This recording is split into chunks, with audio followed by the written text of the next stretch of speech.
अब कृष्ण जी क्या समझा रहे हैं कि हे अर्जुन, जो जन्मता और मर जाता है, जो पल पल बदलता है, वो असत्य है। तो सत्य क्या है?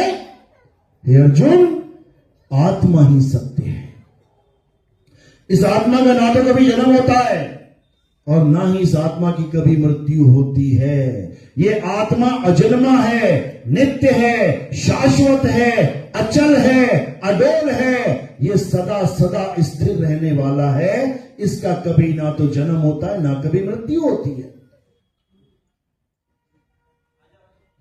इसी को बोला है, नैनम छिंदन्ति शस्त्राणि नैनम दहति पावका न चैनम क्रोधं तापे न शोषति मारुता। हे अर्जुन, इस आत्मा को ना तो कोई शस्त्र काट सकता है, ना अग्नि जला सकती है, ना वायु सुखा सकती है, ना जल भिगो सकता है। इस आत्मा का कोई कुछ नहीं बिगाड़ सकता।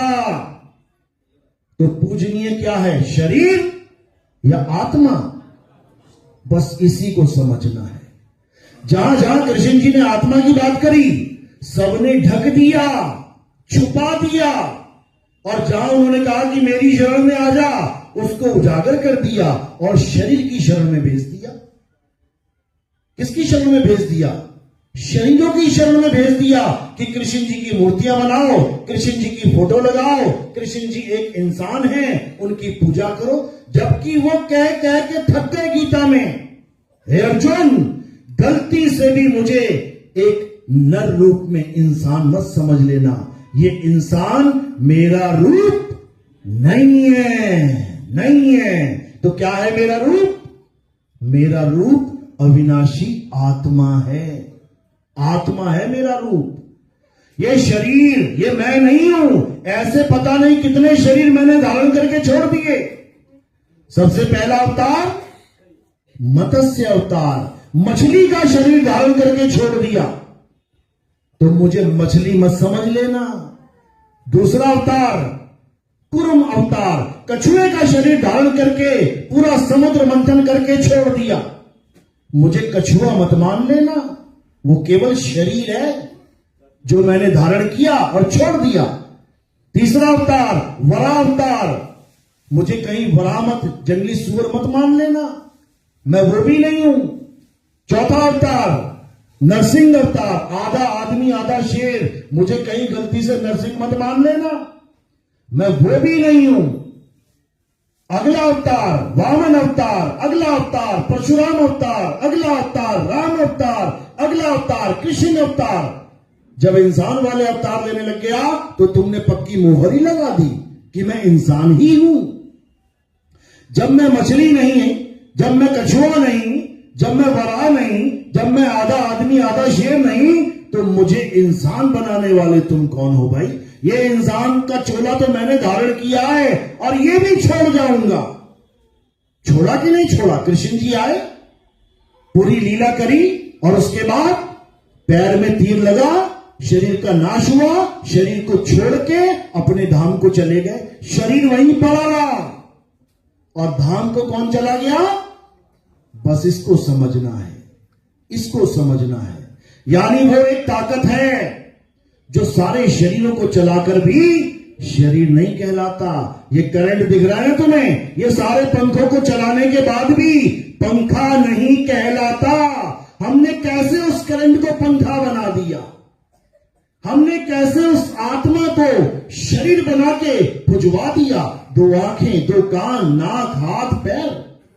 ये परमात्मा का स्वरूप नहीं है, ये आत्मा का स्वरूप नहीं है, ये नाशवान देह का स्वरूप है, ये असत्य स्वरूप है। हे अर्जुन, जो अपनी आत्मा में रमण करते हैं, अध्याय 3 17वां श्लोक, शरीरों में नहीं, शरीरों में रमण नहीं करना है।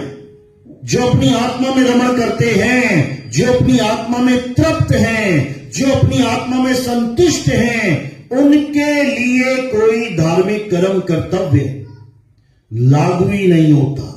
यानी उसके ऊपर कोई कुछ लाद ही नहीं सकता धर्म के नाम पे। उसको अच्छे से पता है क्या होता है धर्म।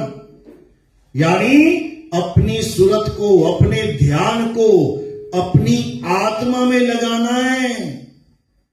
तुम्हें अपने स्वरूप में समाना है, और जब तुम अपने स्वरूप को जान जाओगे तो तुम में और कृष्ण जी के स्वरूप में कोई भेद नहीं है। जो तू सो हम। हे अर्जुन, मेरे 4 प्रकार के भगत हैं। पहला भगत जो दुनियावी इच्छाओं के लिए मेरी भक्ति करता है तो मेरा ही भगत, लेकिन लो लेवल, छोटा भगत है, छोटी बुद्धि वाला भगत है। दूसरा भगत जो परेशानी आने पे मुझे याद करता है, जो तकलीफ आने पे मुझे याद करता है तो मेरा ही भगत, लेकिन बड़ा खुदगर्जी भगत है, बड़ा मतलबी भगत है, लो लेवल भगत है। तीसरा भगत जो मेरी लीलाएं देख के आकर्षित होता है, जो जिज्ञासावश मुझे जानने की कोशिश करता है, वो मेरा तीसरा भगत है। ये जितने अंग्रेज दिखाई दे रहे हैं तुम्हें, ये तीसरे नंबर के भगत हैं। ये लीलाएं देख देख के कृष्ण जी ने पूरा पहाड़ उठा लिया एक उंगली पे। क्या बात है! कृष्ण जी ने बकासुर को मार दिया, कृष्ण जी ने कंस को मार दिया। क्या बात है! ये केवल जिज्ञासावश आ रहे हैं मेरी लीलाओं को देख के, मेरी भक्ति करने के लिए। ये भी लो लेवल भगत हैं। लेकिन जो चौथा भगत है वो ज्ञानी भगत है। वो मेरी लीलाओं को देख के आकर्षित नहीं होता, वो केवल काम करने पे मुझे याद नहीं करता, वो दुनिया की इच्छाओं के लिए मुझे याद नहीं करता। वो तत्व ज्ञानी होता है, वो मुझे तत्व के द्वारा जानने की कोशिश करता है, वो मेरे सत्य स्वरूप को पहचानने की कोशिश करता है, और वो ही मुझे यथार्थ में जान सकता है कि मेरा स्वरूप क्या है। अन्यथा जो मुझे आदमी मानते हैं वो कभी मुझे जान ही नहीं सकते। अरे कृष्ण जी को छोड़ो, तुम अपने मां बाप को नहीं जान पाए, तुम अपने पिता को आदमी और माता को औरत समझते रहे, लेकिन जब वो शरीर छोड़ के जाते हैं तो आदमी और औरत नीचे पड़े रह जाते हैं, और जाने वाला अजर अमर अविनाशी जीव चला जाता है। कहां समझ पाए माता पिता को? ये पढ़ी है माता, ये पढ़ा है पिता, और कह क्या रहे हो? मेरी माता ने शाम 6 बजे शरीर छोड़ दिया, मेरे पिता ने शाम 6 बजे शरीर छोड़ दिया। तो पिता ने जब शरीर को छोड़ा तो पिता थोड़े नहीं मरा, मरा कौन? शरीर। जिसको छोड़ा गया, जिसको छोड़ा वो मरा, जिसने छोड़ा वो अमर है।